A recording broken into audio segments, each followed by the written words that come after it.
2026 is going to be an awesome year. We got some pretty cool stuff coming up. First off, we got Foundations of Recovery. This is our flagship program. We're starting it in January. This is for anyone, man, woman, or couple who wants to come and reclaim their heart from shame, trauma, and betrayal. We start off with an education on all sorts of principles, give you the common language. We feed you from a fire hose in terms of all things recovery. It is such a great start to recovery. And we get at the roots of things, Tyler. This isn't like any other program. Like, this is our healing journey in process, and Foundations is where we begin. If you look at the value that you're getting there to kick off a good recovery with all of the right education, all of the right language, and a team to get you started while also being directed by Brandon and myself through the whole process, what a deal. So if you're interested, if you're struggling, if you've been wanting to do something for a long time, jump into this. This only comes around every so often, and we would love to have you there.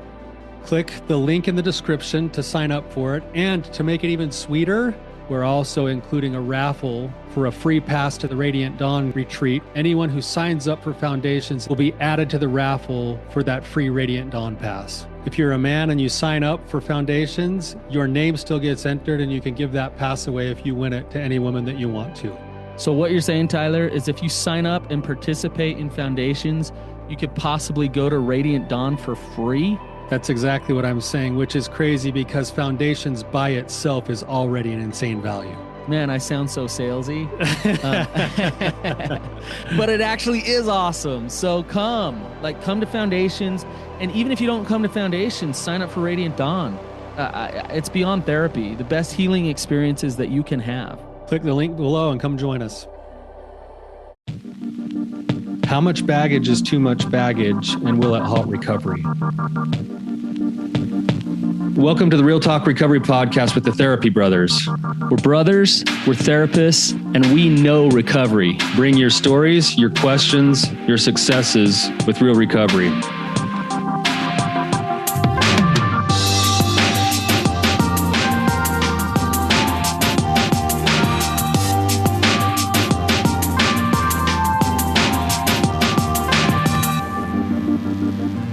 All right, Tyler.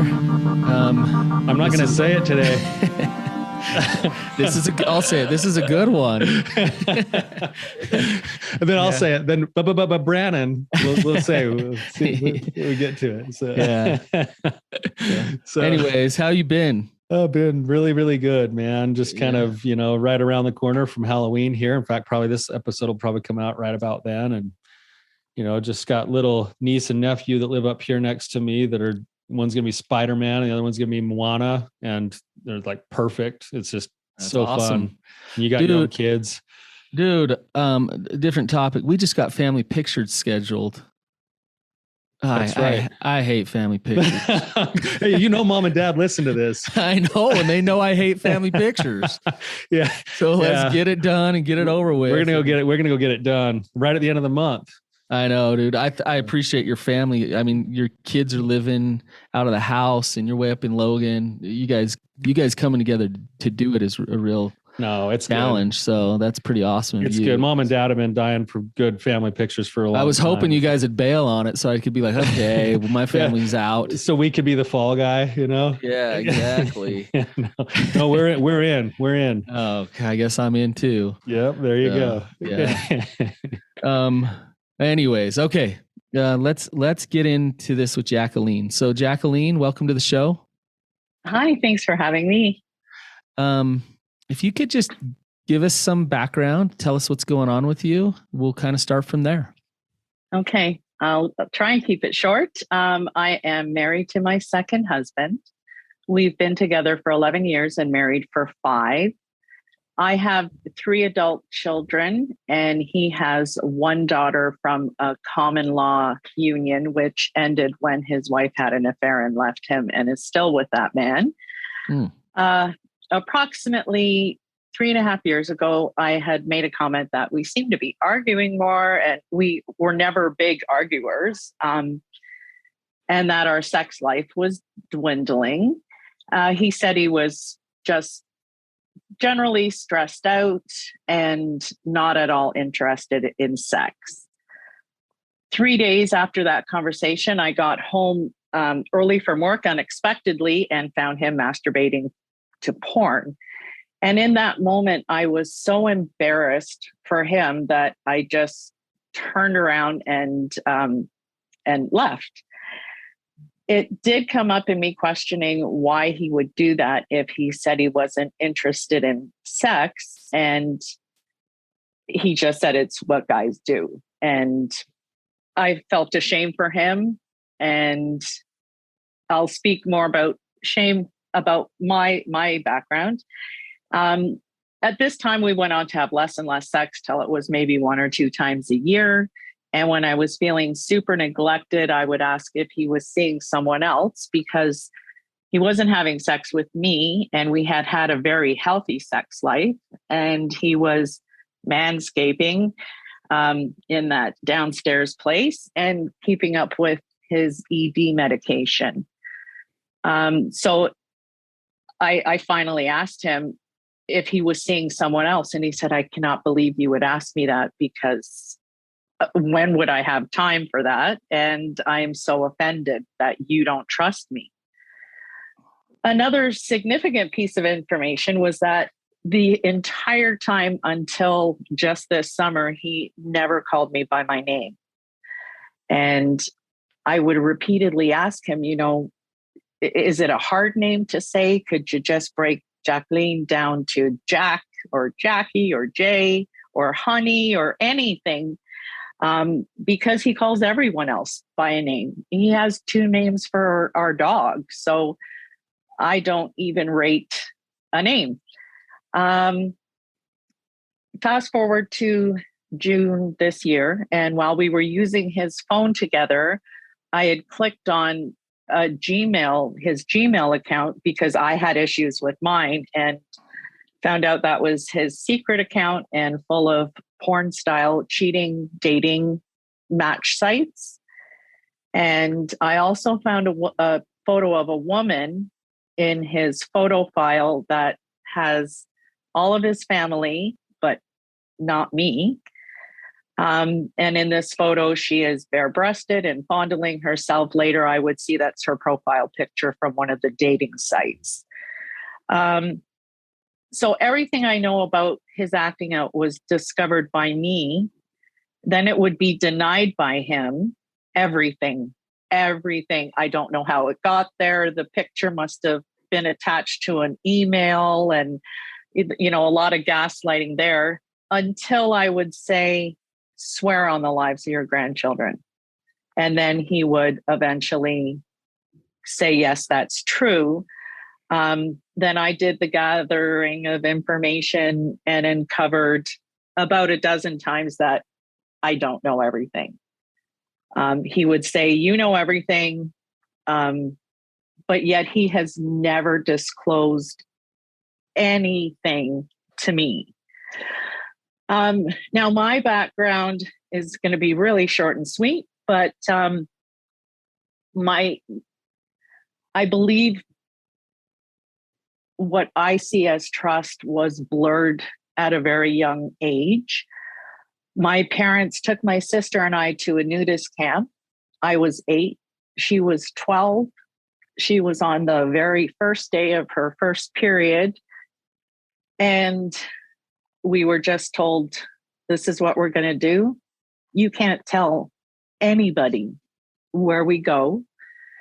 Driving in, we would have to duck, and my dad would wear my mother's wig because someone we knew lived on the road leading into this place. But at the same time, our Catholic upbringing told us we had to be honest.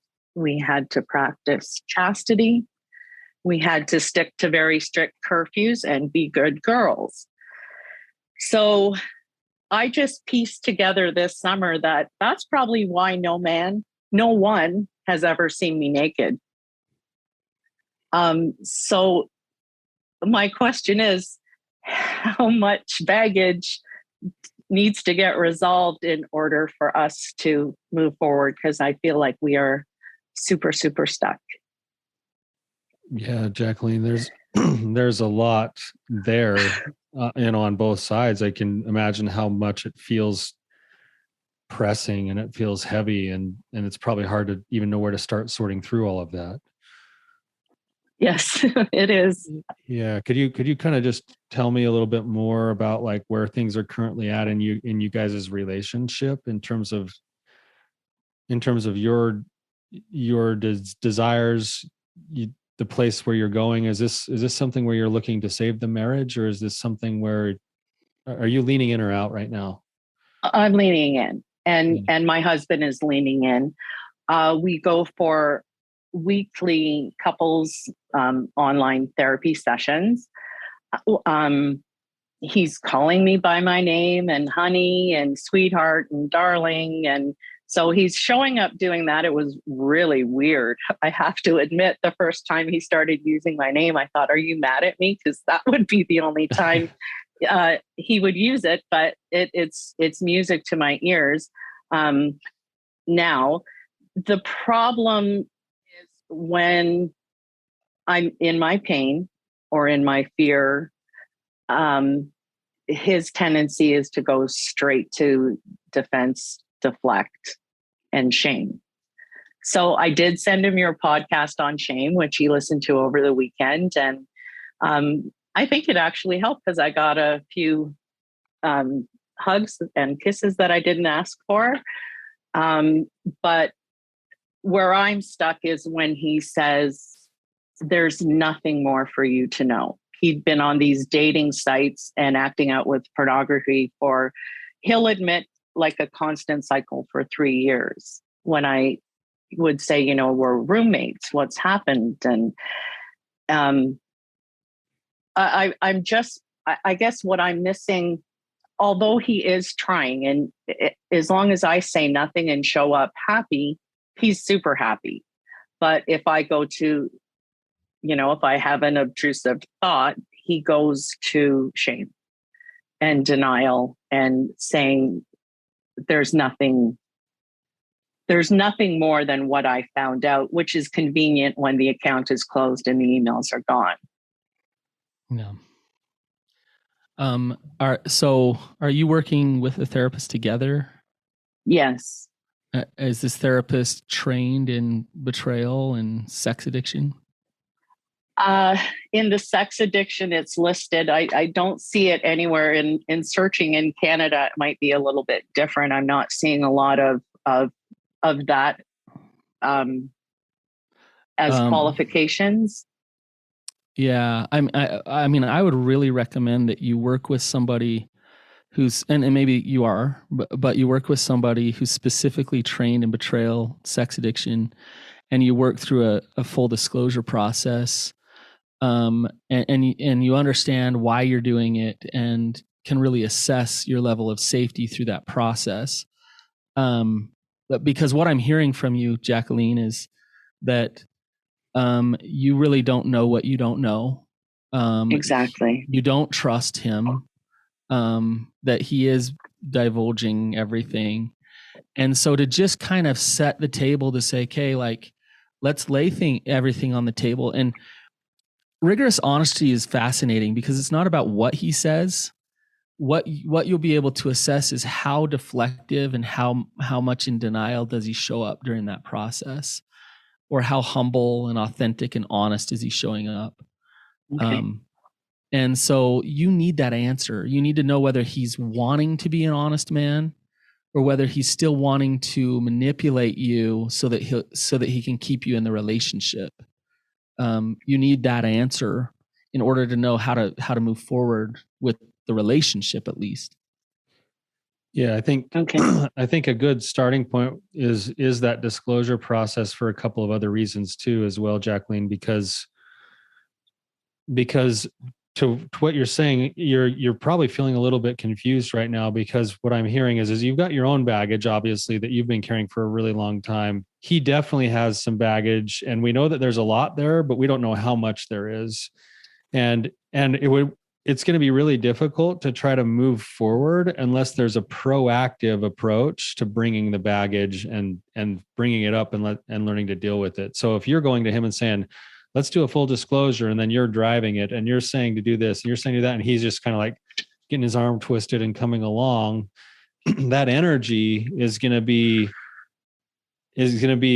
its own baggage, so to speak.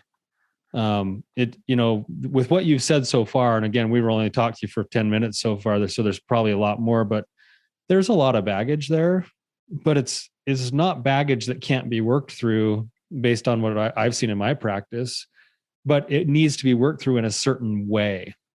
And yes, there's way too much baggage if it's going to be like, okay, let's just pretend that everything's good again and let's move on. And I'll just kind of carry this, like, I'll just drag these like 12 suitcases behind me and we'll just pretend that they're not there anymore. Exactly. We and actually that's need exactly to go unpack how the I feel. suitcases. Yes. Yes. Okay. So this is going to be totally confusing, but one of the problems with couples is they come in and they want to do couples work when in reality, what they need to do is individual work. But what they need to do first is some couples work so that they can do the individual work. So let me explain. Okay.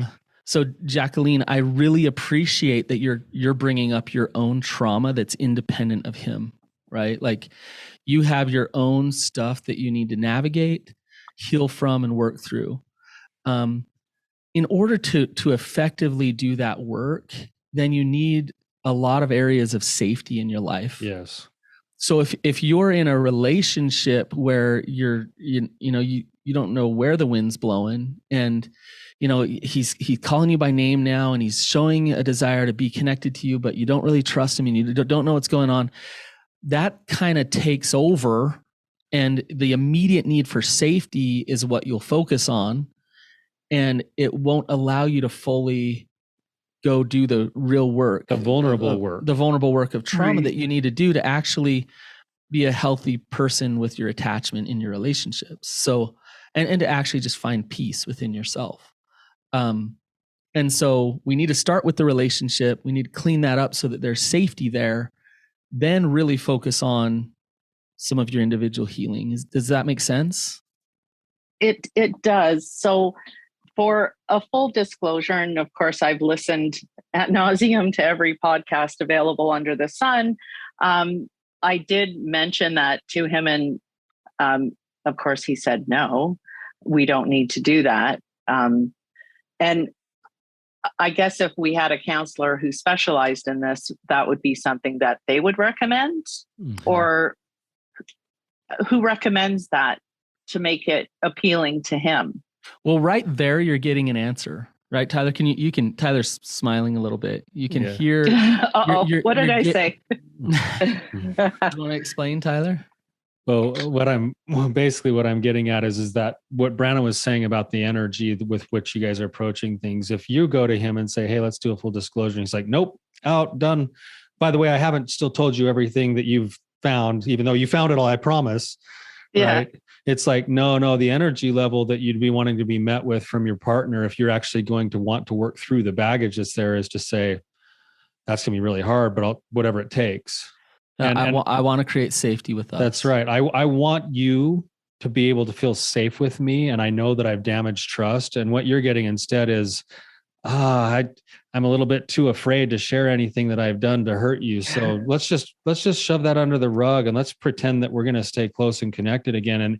And that will be really difficult, as Brandon was saying, for you to stay safe, to then go take a look at that trauma from your past, because you're going to be always in this spot of like, I still don't know if I like there's, and it's a gaslight turn of the tables of no, we're not doing that because you already know everything. So why do we need to do that? So do you see how he's turning it back on you as the crazy one who? Yes. Right. Can I address one thing? For an example, when he said there is nothing more, it's just 3 years of that. So, there is nothing else. And then I called a break and we met back up together a short time or a half an hour later. And he said, okay, you want the truth? I'm a gigolo. I slept with 13 women in the last 3 years.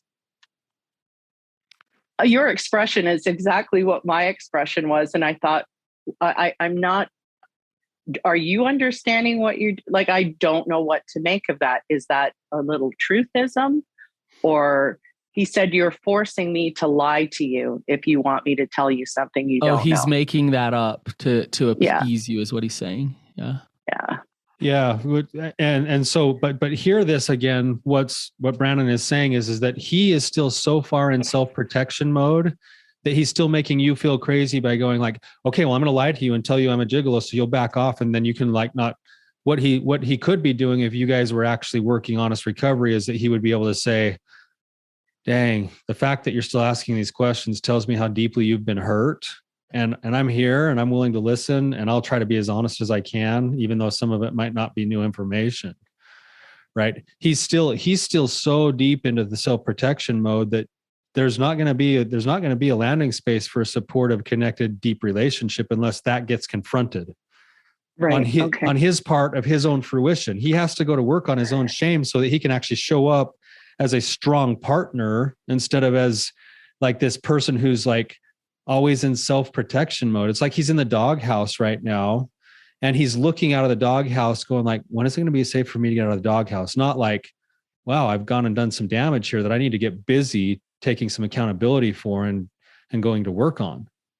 And the simple truth is that he could say that gigolo thing and you or I or anybody else would go like, oh, okay, that might be honest. I don't know. Like you haven't been honest. Well, and that's the thing. It just put me right back on the crazy bus. Yeah. Exactly. The piece that's missing, well, there's a lot of pieces missing. But he's claiming transparency and he's not being transparent. The other piece that's missing is empathy and being curious to your pain. So if he were fully transparent and empathetic to you, then real safety has a chance in that relationship. Right. But when he's gaslighting, and I mean, me and Tyler are jaded, Jacqueline, like totally. But here's the thing. Here's the thing. Like if you're just finding this stuff, what have you not found? Well, that's my question. Exactly. Yeah. And the chances are, and I hate to say this, I don't know what I don't know, but the chances are is there's way more out there. Because of the way that he's responding to this, there's still stuff to manipulate and hide and avoid. And if he's listening to this, he might be mad by me saying that, but his behavior is indicating that he has things to hide. Yes. Now he did give me access. I removed his cheating Gmail account from everywhere, and then he gave me access to his upstanding. You can see this email account. You can look at my phone. I put Ever Accountable on his phone and his laptop. And, you know, he has said, do whatever you want, look wherever you want, whenever you want. That's good. That's good, except for the fact that he's still saying, do whatever you want, instead of him coming to the table and saying, I'm gonna actually address the fact that I've got a pretty big problem here and I've caused a lot of damage. I have a sex addiction. And I need to do something about it. Yes. Thank you for acknowledging that, because I do feel, and I have said that I feel that I am carrying the entire load of the recovery and doing things that I don't want to know, all these technical terms of being abused and let down by your partner. And I'm doing the work, and I'm not the one who signed up or did the damage. Yeah. So some of your first work, and we talk about this a lot with guests, is some of your first work is to step out of that. Don't do his recovery for him, and then to focus on your own strength and your own boundaries. And there's going to be a big part of you that's scared to do that because you worry that it will start to destroy your marriage and disconnect you from him.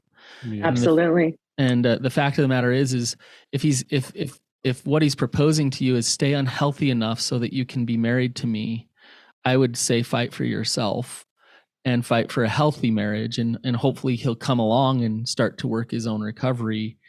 But if he doesn't, you're better off in where you start to unpack all of this baggage, Jacqueline, is to actually commit to a process of individual healing for you no matter what.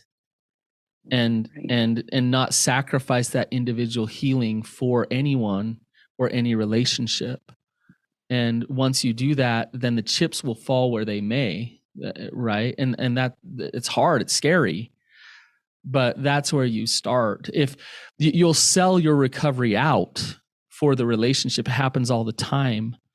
And that's what he's basically proposing to you with his behaviors again and again.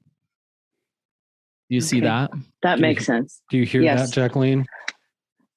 I do. And I have started my own Essanon recovery journey, like the following day pretty much. And you nailed it, that I have articulated this to him, that my fear is if I work hard on myself and I can walk ahead strong, you're going to be back in the dust. There's some baggage, there's some trauma there for him. There's some sexual anorexia. There's all kinds of stuff going on. I don't know what I don't know. But if he can hide behind you, then he won't do his work. Yeah. So I think the nice thing is that where Brandon's going is that you and your own work have to come to that place where you're willing to step off the edge of that cliff and say, my marriage might not survive, but I'm going to fight for a good marriage instead of this baggage-filled marriage that's sinking us. And the good thing that you do have going for you right now is that even after this, I'm not even going to say a disclosure because it's not really been a disclosure. Even after this, like DDay of finding out, he is showing some signs of life into like growing into the right kind of person to want to be married to. Like he's taking some of your feedback and he's trying to apply it and he's showing that he's willing. And so there's no guarantees, but you go fight for the kind of marriage that you deserve to be in. He's the kind of guy who might decide to turn around and look at all that stuff Brandon's saying and go confront his own trauma and his own shame and learn how to be accountable and learn how to be humble and learn how to be vulnerable. And he might be willing to go step in and do that work. Tyler, that's what I hear that too, what you're saying. And I think he's really missing the mark. He's thinking, well, if I just stop this behavior, or now that she's seen this email account and this and that, like things are going to start to get better. And what's the reality for things to get better for him, Tyler? Yeah, we say this all the time on this show. But he's going to have to take a look at himself in the mirror and decide what kind of man he wants to be. And then he's going to have to take his own initiative to step into that role. And how did he get into those webs, right? Like something, some pain, some struggle, something got him there. And it's not just about Jacqueline catching him and then him stopping the behavior and everything gets better. Yeah. It's about facing that pain and trauma and shifting. Exactly. It's like, I used to go float the South Fork of the Snake River with a friend of mine. And when you float like fly fishing, you usually just kind of float and kind of move with the current, but occasionally you drop the anchor in order to kind of stop in a certain spot and maybe fish a little bit longer.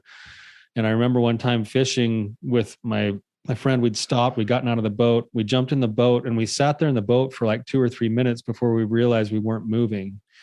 And then both of us looked at each other like, did you pull the anchor? I'm like, no, did you? It's like, that's exactly what's happening here. Is it's like, he's got like 12 anchors. You got some anchors and you've thrown them over the boat and you're like, how come we're stuck? Like